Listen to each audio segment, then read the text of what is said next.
కొరకు, శాంతి కొరకు, ప్రజల రక్షణ కొరకు హిందూ, ముస్లిం, క్రిస్టియన్స్ మన దేశంలో మధ్య చిచ్చులు పెడుతున్న రాజకీయ నాయకులకి గుడ్ బై చెప్పడం కొరకు 99% శాంతియుతంగా ఉన్న హైందవులు, 99% శాంతియుతంగా ఉన్న క్రైస్తవులు, 99% శాంతియుతంగా ఉన్న మహమ్మదీయులు అందరూ కలిసి రావాలని ఈ పిలుపు.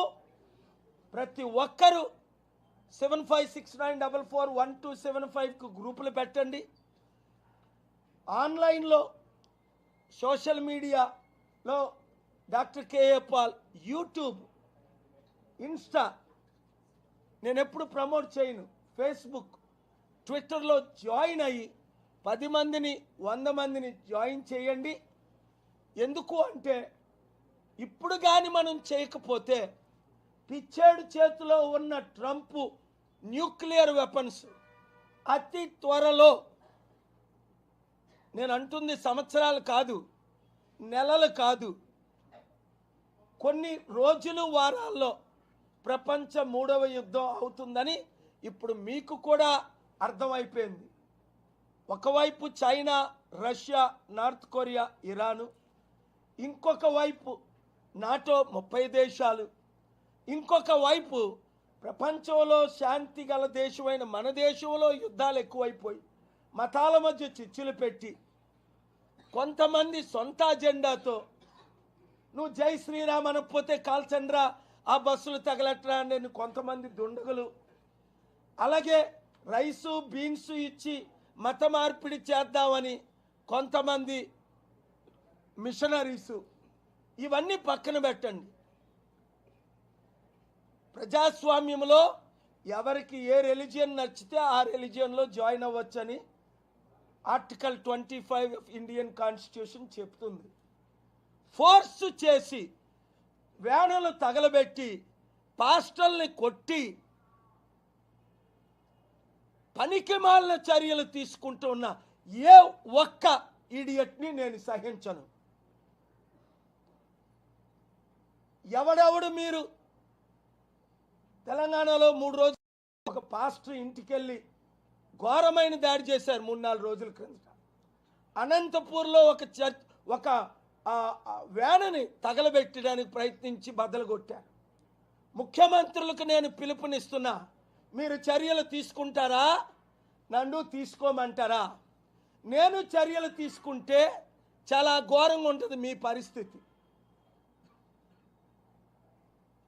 బెట్టింగ్ యాప్నే బ్యాన్ చేయించాను అంటే మనోనేత్రాలు తెరుచుకోండి. స్టీల్ ప్లాంట్ని అమ్మకుంటా శేషసాయి గారి ద్వారా, నరేంద్ర గారి ద్వారా ఆర్డర్స్ తీసుకొచ్చానంటే ప్రపంచం అంతా ఏకమైపోతుంది, దేశం ఏకమైపోతుంది, మీరు మిగిలిపోతారు. రోడ్ల మీద మిమ్మల్ని శ్రీలంక ప్రెసిడెంట్ని, కదాఫీని లిబియాలో తరిమినట్టు నరికే రోజులు వస్తున్నాయి. శాంతికి పిలుపునిస్తున్నా రండి, లేదా మీ ఇల్లు తగలపెట్టే రోజులు దగ్గర పడుతున్నాయి. మిమ్మల్ని బయటికి రాని రోజులు దగ్గర పడుతున్నాయి. ఇది నేను రాజకీయం మాట్లాడట్లేదు, ఏ పార్టీని నేను దూషించట్లేదు. అన్ని పార్టీలు జాగ్రత్తగా ఉండండి, శాంతికే ప్రథమ స్థానం ఇవ్వండి. ఫిబ్రవరి 22 శాంతి సభ పెట్టడం జరుగుతుంది.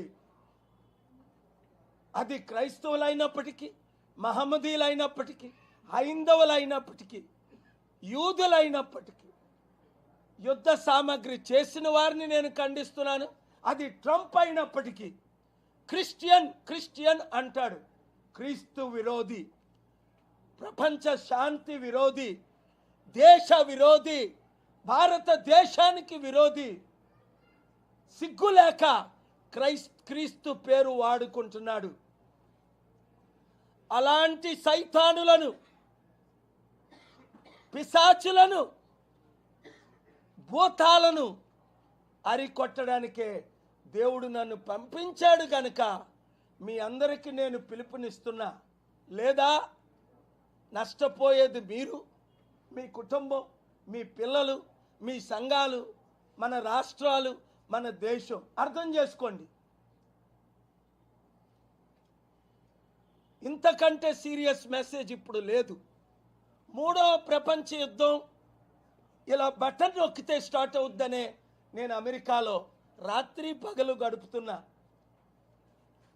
ట్రంప్ ప్రెసిడెంట్ అయిన కొద్ది రోజుల్లో నుండి మన రాష్ట్రాల్ని కూడా తెగించి విడిచిపెట్టి వీలైనంత మేరకు ప్రయాణం చేస్తూ 3 రోజులు అమెరికాలో ఉంటే, 3 రోజులు టర్కీలో ఉంటే, 3 రోజులు ఇండియాలో ఉంటున్నా. హబ్బులన్నీ తిరుగుతున్నా, ప్రెసిడెంట్లందరినీ కలుస్తున్నా, ప్రధానమంత్రులందరినీ కలుస్తున్నా, న్యాయ లీడర్స్ అందరినీ కలుస్తున్నా, ముఖ్యమంత్రుల్ని కలుస్తున్నా, ఎంపీల్ని కలుస్తున్నా. దేశ ప్రపంచాల్లో శాంతికి అందరూ మద్దతు ఇస్తున్నారు. కానీ మన తెలుగు రాష్ట్రాలు మాత్రమే దీన్ని లీడ్ చేయాలి, మన భారతదేశం మాత్రమే దీన్ని లీడ్ చేయాలనే ఇప్పటికీ ఒక 20 మంది నన్ను కాల్ చేసి ఉంటారు. సార్, పవన్ కళ్యాణ్ లడ్డూ విషయం మీరు మాట్లాడండి అని. నేను వారం రోజులైంది మాట్లాడట్లేదు. దయచేసి మీరు కూడా పొలిటికల్ క్వశ్చన్స్ అడగండి, నేనే స్టేట్మెంట్ ఇచ్చేస్తున్నా. తక్షణమే పవన్ కళ్యాణ్ తప్పైందని, కోట్ల మంది హిందూ మనోభావాల్ని దెబ్బతీశారని ఆయన క్షమాపణ చెప్పితే క్షమాపణ దొరుకుతుంది, లేకపోతే తగిన శిక్ష దేవుని ద్వారా ఆయనకు కలుగుతుంది. ఎవరైనా క్రైస్తవ పాస్టర్లైనా నేను చెప్తున్నా, మీరు మాట్లాడేటప్పుడు, శాంతిని ప్రకటించేటప్పుడు అది శాంతియుతంగానే ఉండాలి. అపోస్తలుడైన పౌలు అన్నాడు, ఆయన గురించి సాక్ష్యం, ఇతర దేవతలను, ఇతర దేవుళ్ళను దూషించలేదు, దోచుకోలేదు అని. మీరు కూడా యేసు ప్రభు సొంత రక్షకుడు నేను చెప్పినట్లే మీరు ప్రకటించండి, కానీ ఇతరుల్ని కిన్నపరచకండి, అవమానపరచకండి, దూషించకండి. శాంతియుతంగా మీ శాంతి బోధనలు రండి. ఫిబ్రవరి 22 ప్రతి దైవజనుడు ప్రతి మూలన రాగలిగితే మీరు రండి. అంతకంటే ఇంపార్టెంట్